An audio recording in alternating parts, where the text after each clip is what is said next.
public meeting held and attack on the campus by RSS at 3:30 p.m. at the Theosophical Society College Street. It is organized by the Forum Campus Desert. The speakers in the event will be Umar Khalid, Professor Shubhendu Dasgupta, Professor Amol Mukherjee, Professor Parthas Sharuki Roy, and others.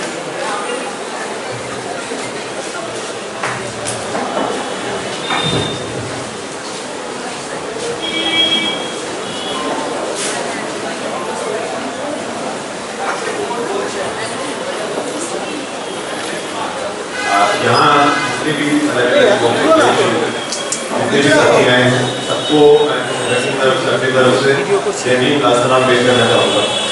मैं university का कोई office bear नहीं हूँ, लेकिन उसके बावजूद I think I take this much of liberty that movement I would like to give my Jai Hind and salaam to all of you who are present. जब आज मैं बात खुश हूँ कि मुझे बसंत सॉलिडारिटी नेटवर्क ने ये मौका दिया मैं यहाँ आके इस मुद्दे पे अपना पक्ष रख सकूँ और मैं बसंत सॉलिडारिटी नेटवर्क अल्बर्टा चैप्टर को बधाई देना चाहूँगा कि आज के वक्त जब बस्तर के अंदर इस किस्म का एक युद्ध चल रहा है और जिसपे सन्नाटा छाया हुआ है, उस सन्नाटे को तोड़ा गया, उस चुप्पी को तोड़ा गया और इसलिए ये मुहिम आज बहुत जरूरी है। कलकत्ता में नहीं, देश के अलग अलग शहरों में हम लोग इस तरीके के फोरम, इस तरीके के प्लेटफॉर्म हर जगह बनाए और इस सवाल को, इस बात को लोगों तक लेके जाए। साथियों, जब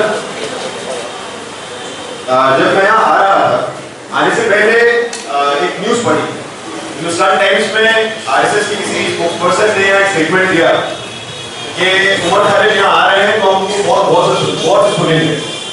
वो स्टेटमेंट पढ़ के मुझे बहुत खुशी हुई कि हम लोग आपस में तो बात करते ही रहते हैं, अब दुश्मन भी सुनने आएगा तो अच्छी बात क्या हो सकती है। मुझे उम्मीद थी कि लोग बाहर गए थे वो अंदर भी आएंगे और हम लोग हमारी बात सुनेंगे, क्योंकि उनकी प्रॉब्लम यही है कि सुनते नहीं है। अगर वो लोग सुनना शुरू करते हैं शायद उस पक्ष में आकर रहे हैं, शायद उनका पक्ष बदल जाए, उनकी साइड बदल जाए, उसके तीसरा पक्ष सुनता है, आगे खड़े हो गए। फिर उसके बावजूद ये उनकी पुरानी आदत हम सुनते नहीं, चिल्लाते ज्यादा है। और यहाँ जादवपुर यूनिवर्सिटी के जो स्टूडेंट्स हैं उन लोगों को अपनी तरफ से जय भीम और लाल सलाम पेश करना चाहूंगा। जिस तरीके से आज अलग अलग विश्वविद्यालयों में वो हमला कर रहे हैं, अलग अलग विश्वविद्यालयों में डेमोक्रेटिक स्पेस पे हमला कर रहे हैं, वो लोग कुछ प्रोपेगेंडा आर्टिस्ट को लाके, कुछ प्रोपेगेंडा फिल्म मेकर्स को लाके फॉल्स प्रोपेगेंडा जादवपुर यूनिवर्सिटी में फैलाना चाह रहे थे। आप लोगों ने उनको मुंहतोड़ जवाब दिया और इसके लिए मेरी तरफ से आपको जय भीम और लाल सलाम। साथियों, आज जब मैं यहाँ आप लोगों के बीच में खड़ा हूँ, जिस विश्वविद्यालय से मैं आता हूँ, उस विश्वविद्यालय में पिछले 2-3 महीने 4 महीने में एक बहुत ही अनप्रेसिडेंटेड अटैक हमको देखने को मिला, जहाँ मीडिया ट्रायल्स कराए गए, फर्जी केसेस लगाए गए, वीडियोस को डॉक्टर किया गया और उसके बाद उनको लगा ये सब करने के बाद, पूरा स्टेट मशीनरी मोबिलाइज करने के बाद, कुछ छात्रों को अरेस्ट करने के बाद, कुछ वहाँ के टीचर्स को प्रोवाइड करने के बाद, जेएनयू और देश के तमाम अलग अलग विश्वविद्यालयों के और विश्वविद्यालयों के बाहर जो लोग हैं उनको वो डरा देंगे, उनको वो चुप कर देंगे। लेकिन उसके बावजूद उनके हर एक साजिश को हराया, उनको मुंहतोड़ जवाब दिया और आज 2 महीने पहले मुझे ये उम्मीद नहीं थी कि मैं इतनी जल्दी बाहर आ जाऊंगा। आज उसके बावजूद मैं बाहर और आपके बीच में हूँ और इस बात को हमको लेकिन समझने की जरूरत है। ये जब आज मैं यहाँ खड़ा हूँ, कल एक न्यूज देखने को मिला, अगर हम जेएनयू और बस्तर और विश्वविद्यालय और आदिवासी इलाके इनमें कनेक्शन, अभी बस्तर में कुछ डीयू के, जेएनयू के और बाहर के प्रोफेसर बस्तर गए फैक्ट टीम की तरफ से, वहां गए और पिछले कुछ दिनों में जो अलग अलग तरीके अपनाए जा रहे हैं बस्तर से कोई आवाज ना निकले, उसको उसकी despite those threats they went there, वहां उन पे अलग तरीके से क्रैकडाउन किया गया और बताया गया कि वो लोग माओवादी समर्थक हैं और यहाँ लोगों को भड़काने आ रहे हैं। ये पिछले वहां छत्तीसगढ़ के अंदर 2-3 दिन से चल रहा है। एक न्यूज चैनल है जी न्यूज, हम अपने कैंपस में उसको ची न्यूज बोलते हैं, कल रात में उसने एक स्टोरी किया, ये बताया गया कि जेएनयू के प्रोफेसर्स अब जेएनयू के छात्रों को उन्होंने ज्वाइन कर लिया इंटरनेशनल एक्टिविटी में और वहां वो जाके आदिवासियों को भड़का रहे हैं, आदिवासियों को माओवादियों के साथ जुड़ने के लिए बोल रहे हैं और सरकार के खिलाफ बोल रहे हैं। ये बात कि आदिवासी भी पॉलिटिकल डिसीजन ले सकते हैं कि माओवादियों के साथ जुड़ना है या नहीं जुड़ना है, माओवादियों का पक्ष लेना है या नहीं लेना है, ये बात कि आदिवासी वहां पे खुद डिसाइड कर सकते हैं, जेएनयू के लिए समझना बहुत मुश्किल है।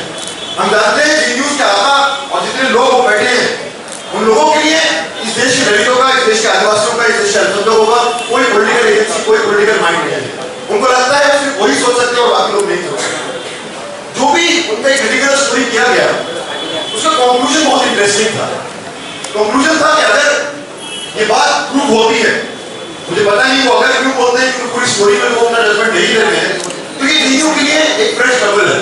जेयू के छात्र जो देश विरोधी है, अगर बात प्रूव होगी तो एक बार फिर से प्रूव हो जाएगा कि वहाँ के अध्यापक, वहाँ के प्रोफेसर, वहाँ के फैकल्टी मेंबर्स देश विरोधी है।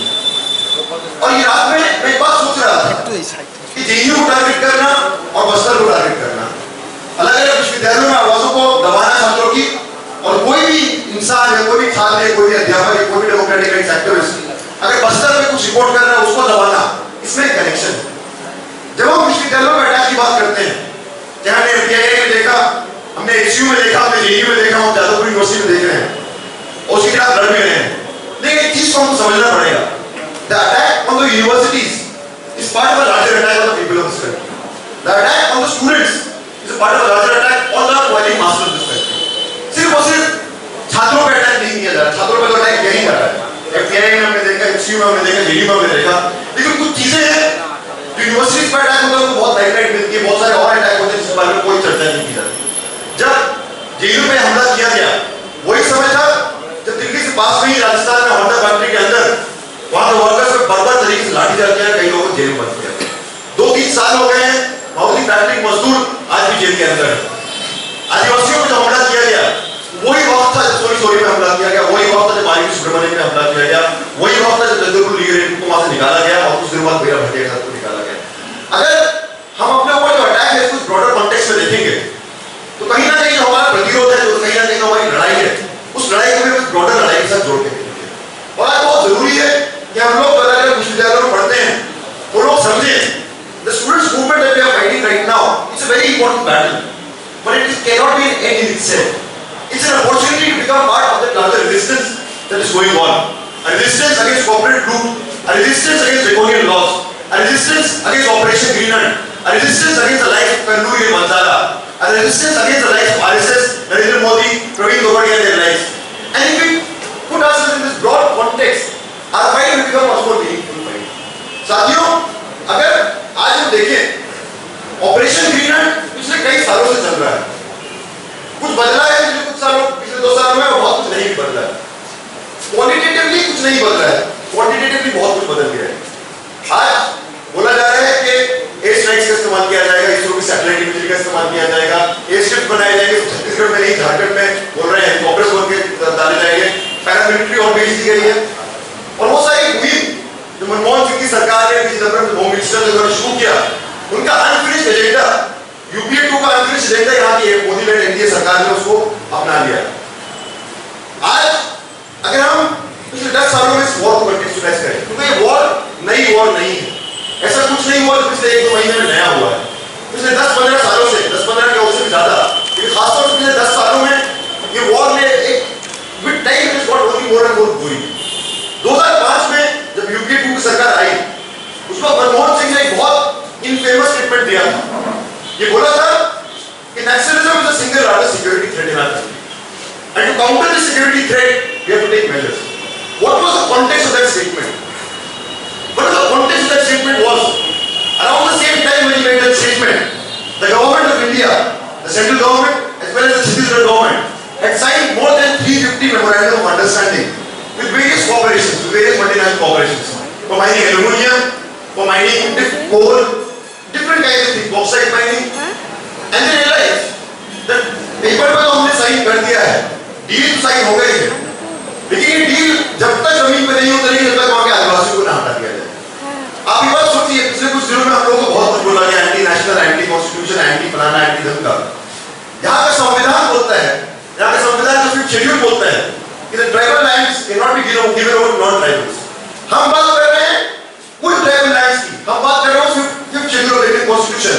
एंटी कॉन्स्टिट्यूशन हमको बोला जाता है और ये लोग अपने आप को बहुत बड़े कॉन्स्टिट्यूशन बोलते हैं। इससे बड़ा विडंबना, इससे बड़ी आयरनी किस बात का होगा?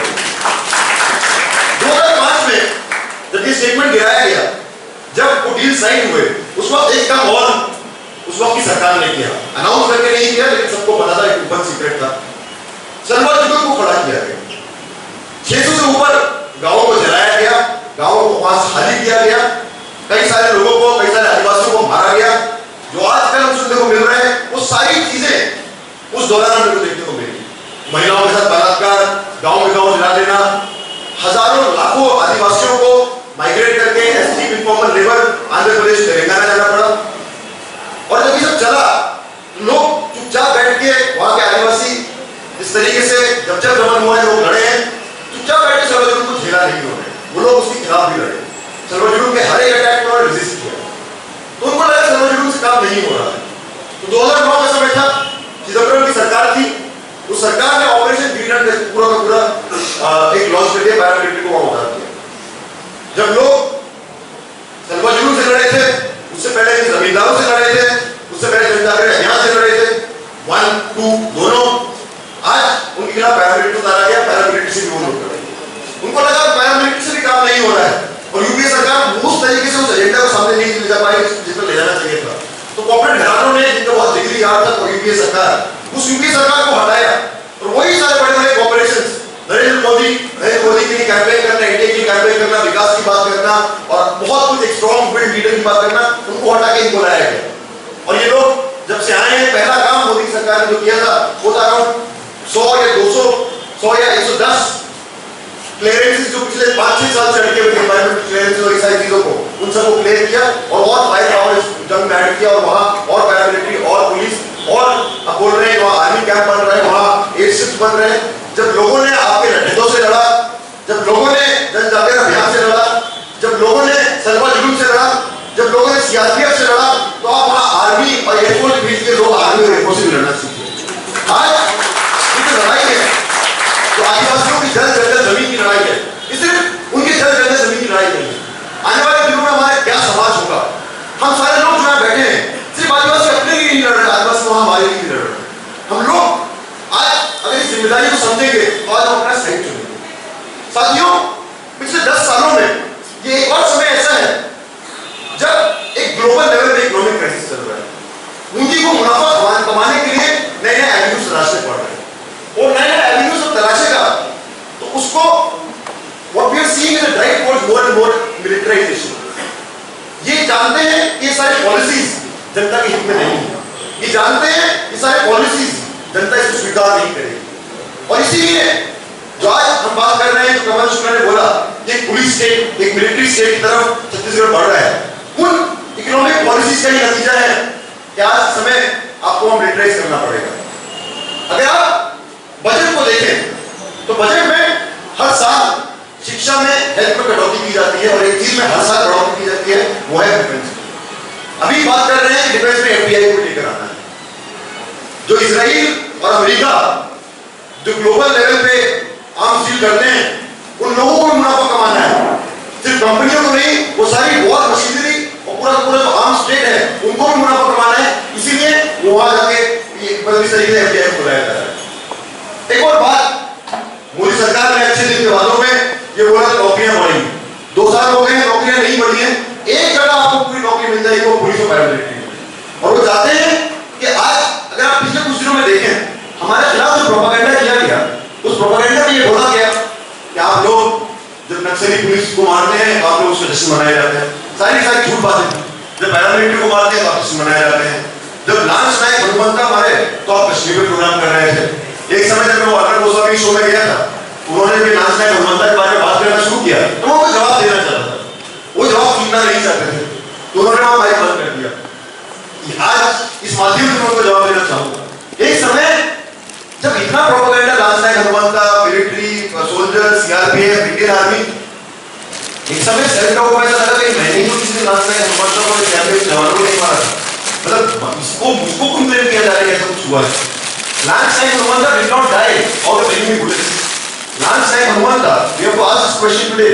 Who killed Lance Naik Hanumanka? Lance Naik Hanumanka died in an ambulance in Siachen. In Siachen, because both the governments of India and Pakistan have militarized for their own political, economic and strategic interests. They have militarized that region. And every year, several soldiers die. Not us, they are responsible for the death of Lance Naik Hanumanka. We need to underscore this point again and again.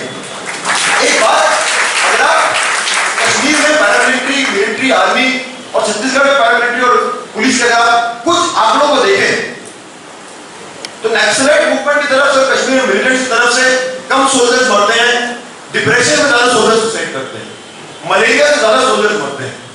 आप एक तरफ इस soldiers की life की दुहाई देकर हम पे दमन करना चाहते हैं, दूसरी तरफ आप उन सारे लोगों को एक कैनन फॉडर की तरह इस्तेमाल कर रहे हैं उन लोगों के खिलाफ लड़ने के लिए जो उसी वर्ग से आते हैं।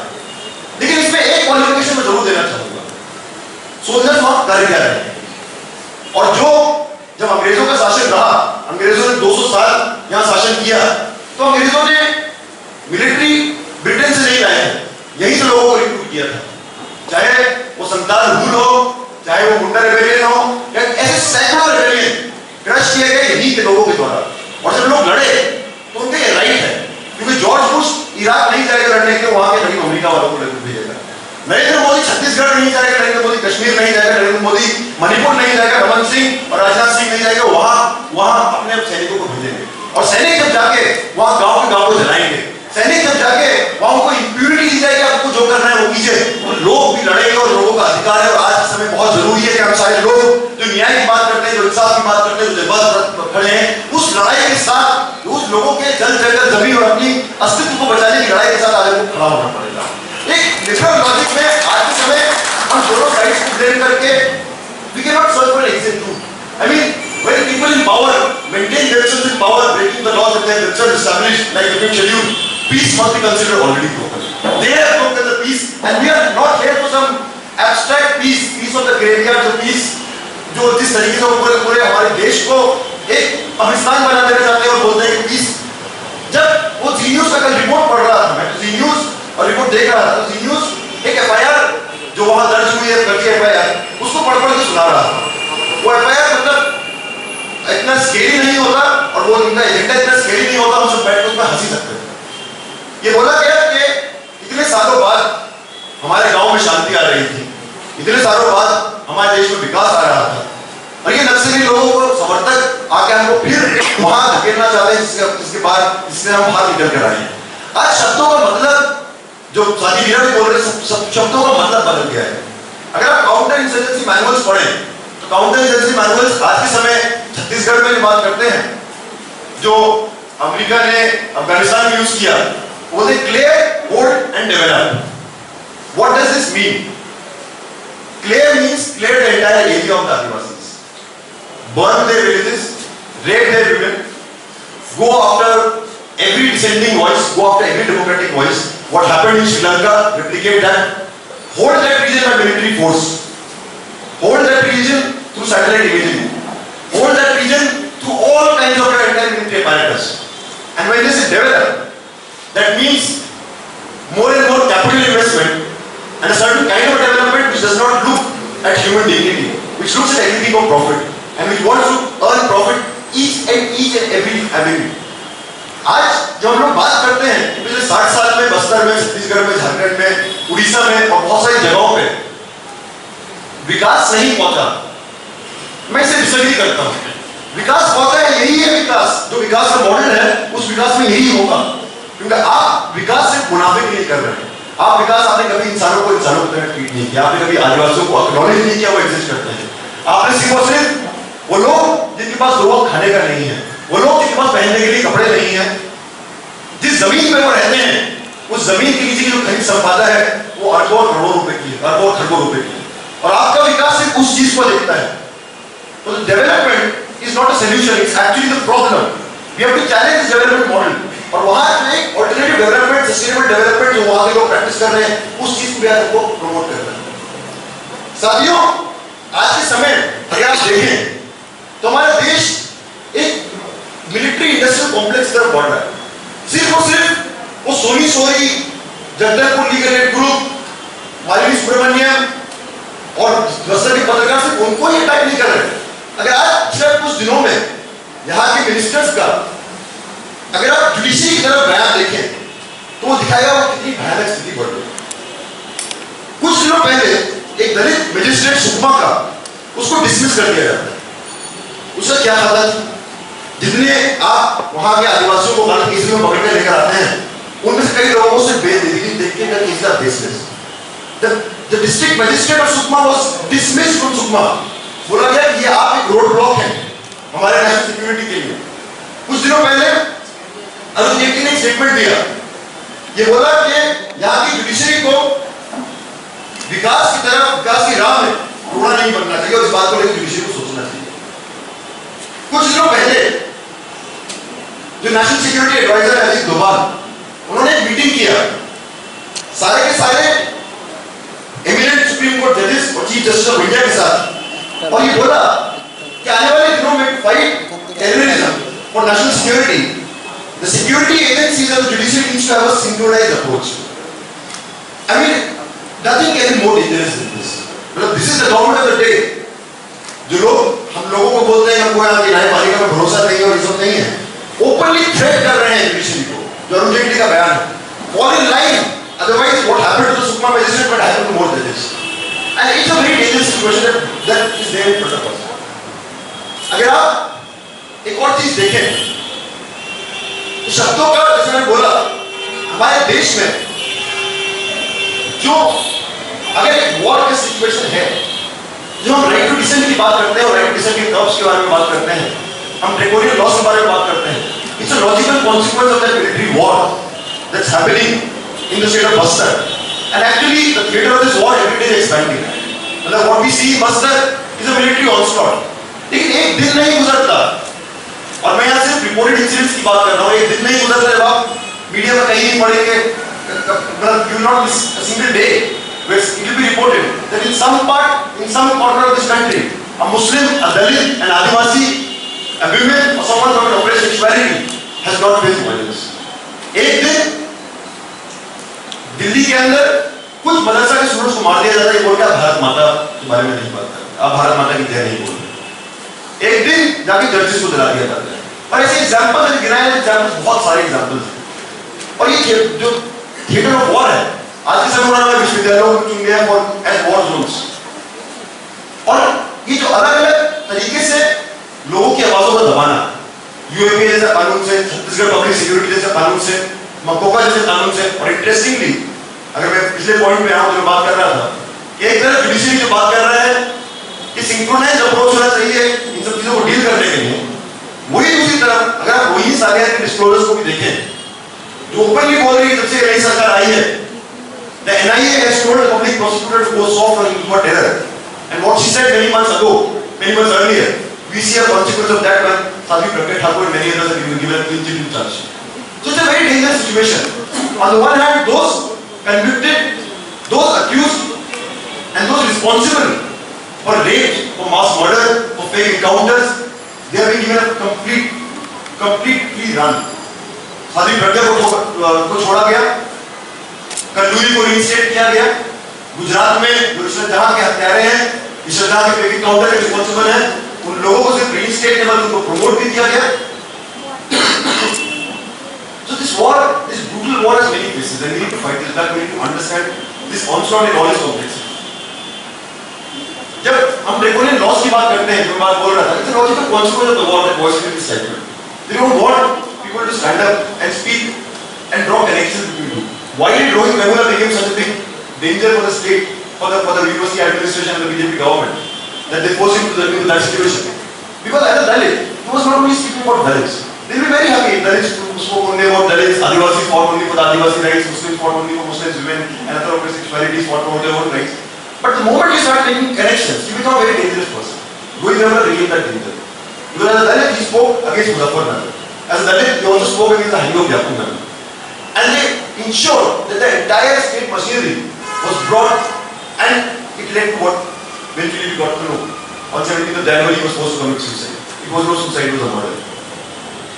आज जब हम लोग जेयू के अंदर भी बात करते हैं, और ये बात सिर्फ जेयू में समझदारी नहीं है,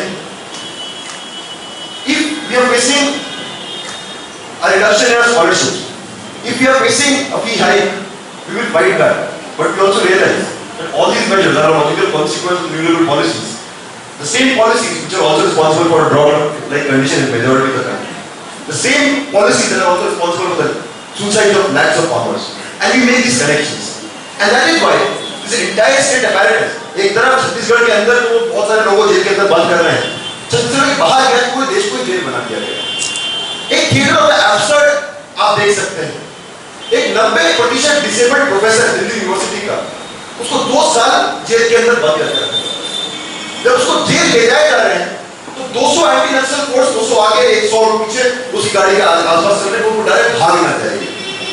जेल के अंदर जाके अंडर सेल में रखा जाता है, सबसे अलग मेडिसिन डिनाई की जाती है। और थिएटर का एब्सर्ड यहाँ खत्म नहीं होता। नागपुर सेंट्रल जेल में उसी समय एक जेल ब्रेक हो जाता है, 2 लोग वहां की दीवार को फांद के वहां से भाग जाते हैं। तो as a vindictive measure GN Sai Baba को और एक्सपेंसिव बताया जाता है कि ये ना भागते हैं। एक 90% डिसेबल्ड प्रोफेसर के साथ उनका गुनाह क्या था? सिर्फ ऑपरेशन ग्रीन के खिलाफ बोलना नहीं, ऑपरेशन ग्रीन के खिलाफ लोगों को मोबिलाइज करना, ऑपरेशन ग्रीन के खिलाफ एक कैंपेन उठाना। जो जीएन साई बाबा के साथ हुआ, हो सकता है आने वाले दिनों में हम जैसे लोगों के साथ भी हो जाए, लेकिन इससे कोई डरने वाला नहीं है। आप एक को जेल के अंदर डालेंगे, 100 लोग बाहर आके उसी बारे में बात करेंगे, उसकी गहरी बारे में बात करेंगे। आप दूसरों को देखने लगेंगे, आप दूसरे लोगों को मारेंगे। अलग-अलग जगह से रोहित मेमोरियल जेल साहब बाबा, ऐसे लोग जो जज्बात के अंदर बात कर रहे हैं, जो इंसाफ की नहीं बात कर रहे हैं, वो सारे लोग बाहर निकल कर आएंगे। इस थिएटर ऑफ द एब्सर्ड में देश को बेचना, देश की खनिज संपदा को बेचना, देश की श्रम को बेचना, ये बोला जाता है कि acting in the interest of national sovereignty. इस थिएटर ऑफ द एब्सर्ड में छत्तीसगढ़ में पैरामिलिट्री भेजना, वहां के गांव को जलाना, महिलाओं के साथ बलात्कार करना, ये बोला जाता है कमिटमेंट टू डेमोक्रेसी। इस थिएटर ऑफ द एब्सर्ड में वो लोग जो कम्युनल दंगों में जिम्मेदार हैं, वो लोग जो गुजरात, मुजफ्फरनगर, कंधमाल के जिम्मेदार हैं, वो लोग जब शासन में बैठते हैं तो बोलते हैं we are committed to secularism. This is the theatre of the absurd. We need to understand. तो गालियाना बोलता है what's the given a new meaning, it's an upside down world that we are living in. और आज के समय ये सारी लड़ाइयां एक साथ जुड़ी हुई। इसी थिएटर ऑफ द एब्सर्ड का एक और मैनिफेस्टेशन है। जब दादरी में अखलाक को लिंच किया जाता है तो पहला कंसर्न ये नहीं रहता कि इंसान की जान चली गई, पहला कंसर्न ये रहता है कि नीट का फॉरेंसिक एग्जामिनेशन कराना है कि ये बीफ है या मटन। इन सारी चीजों को हमको समझना जरूरी है, इन सारी चीजों को हमको जोड़ना जरूरी है। आज अगर मैं बस्तर में जो हो रहा है उसको जीने में कवि जिनका पिछले साल निधन हुआ, कवि विद्रोही, कॉमरेड विद्रोही शब्दों में बोलूं, ये जो जंग है ये छिड़ी नहीं छेड़ी गई है, ये जो आग है और लगी नहीं लगाई गई है। लेकिन अगर आपने लगा दी है तो हम उसको चैलेंज के बतौर एक्सेप्ट करते हैं कि आपके हर एक ऐसे मुहिम को, हर एक ऐसे चैलेंज को, हर एक ऐसी चीज को चुनौती के बतौर नहीं तो आपके खिलाफ लड़ेंगे। आज सबसे जरूरी बात है बस्तर के साथ खड़ा होना, एक्चुअली में जज्बात के साथ खड़े होने की बात है। और आज समाज के जज्बातीकरण के लिए लड़ना बहुत जरूरी है। ये लोग जो भारत माता चिल्लाते रहते हैं और ये एक पेट्रियोटिज्म का टेस्ट मांगते हैं। अभी भी मेरे पीछे आके जर्नलिस्ट ने पूछा क्या भारत माता की जय मुझे बोलेंगे, क्या भारत माता की जय बोलेंगे? बाहर वाले लोग बोल रहे हैं। सोनी पे ऐसे अटैक किया जाता है। डेल्टा मेघवाल एक दलित महिला, उसका रेप और मर्डर किया जाता है। जिशा केरल में उसका रेप और मर्डर किया जाता है। आप कौन सी भारत माता की बात कर रहे हैं? I mean, we don't believe in any concept of Bharat माता. We don't believe in all these concepts. We got a block on all these. We are attacking. I mean, we are with the people of this country. We are with the fight of the Adivasi for the Jal Zameen. We are with the fight of the students for the right to education. We are with the fight of the students against privatization, against Brahmanism. Actually, one thing that is very important for us to understand, to be able to resist that. Many things did not change when it comes to the higher education sector, but something also changed in the last 2 years. वहां बोला पिछले 10 साल से ही जब आप police में थे तो ये डिस्टिंक्शन पुलिस भी बनाती थी, चाहे हेल्थ का हो चाहे खनिज संपदा का हो, उसको और एग्रेसिवली इसको लेके जाया जा रहा है।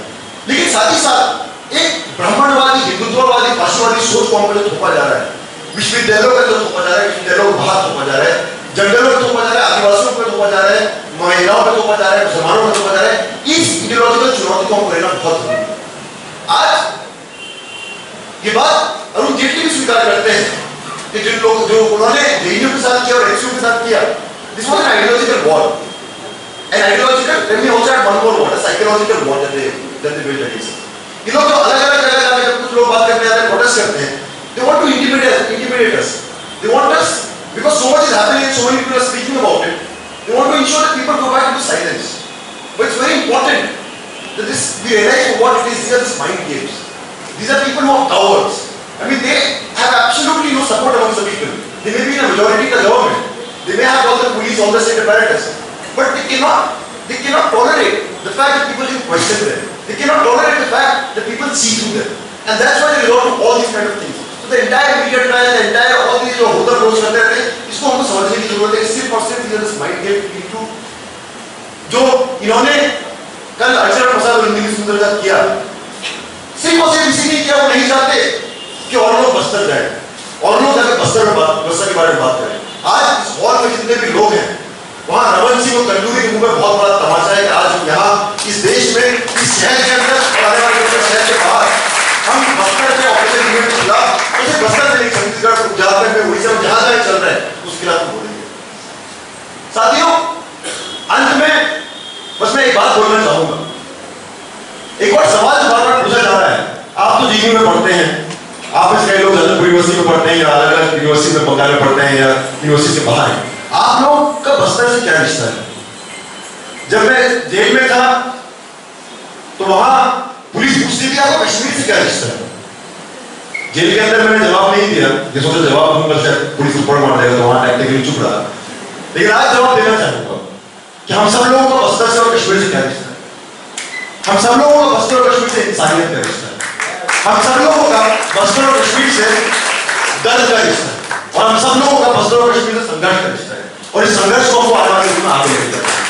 आज के समय जो बात कंक्लूड करते हुए वीरा बोल रहे थे कि जब हम जन्माधिकरण की बात करते हैं, जब हम समाज के जन्माधिकरण की बात करते हैं, जिस बात की कल्पना बाबा साहब अम्बेडकर ने कही थी, तो बाबा साहब अम्बेडकर ने तो बहुत कुछ बोला जाता है, बहुत कुछ अप्रोप्रिएट करके बोला जाता है कि इन्होंने संविधान लिखा था.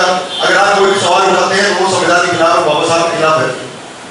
उस संविधान को लिखने के बाद जिस संविधान में बाबा साहब अम्बेडकर ने नहीं लिखा था, कॉन्स्टिट्यूएंट असेंबली था. इस कॉन्स्टिट्यूएंट असेंबली में बहुत सारे और भी लोग थे, बड़े बड़े पूंजीपति, सेठ, रजवाड़े, सामंती लोग, संघी लोग, कांग्रेसियन लोग, और वो कंटेस्टेड टेरिटरी था ऊपर कॉन्स्टिट्यूएंट असेंबली के बीच. उसके बावजूद उस संविधान में बाबा साहब का इम्प्रिंट हमको देखने को मिलता है. लेकिन इसके बाद बाबा साहब ने एक और बात बोली थी संविधान लागू होने के बाद, now we are going to move into a life of contradictions. At the political level we will have equality, but as long as we don't have equality at the economic and social level, this political equality is meaningless. आज almost 70 साल बाद we need to pay attention to these thoughts of ours. We need to ask ourselves, are we any closer to achieving social and economic democracy? Unless and until we ensure that the rights of Adivasis, what they are ensured, they get social and economic power. This political democracy, we can have elections year after year in states after states, this will not change anything. Governments will come, governments will go. It might happen tomorrow, this BJP government might also go. One of the most aggressive, one of the most fascist governments. But Operation Green will not come to an end unless and until we fight for that democracy. Unless and until we fight for that transformation. And the war that they have declared on us, let's accept that challenge. And in the words of Bhagat Singh, let's declare that this war is going to continue unless the exploitation of human beings by human beings and the loot of our resources is going to continue. शुक्रिया, जिंदाबाद, जय हिंद.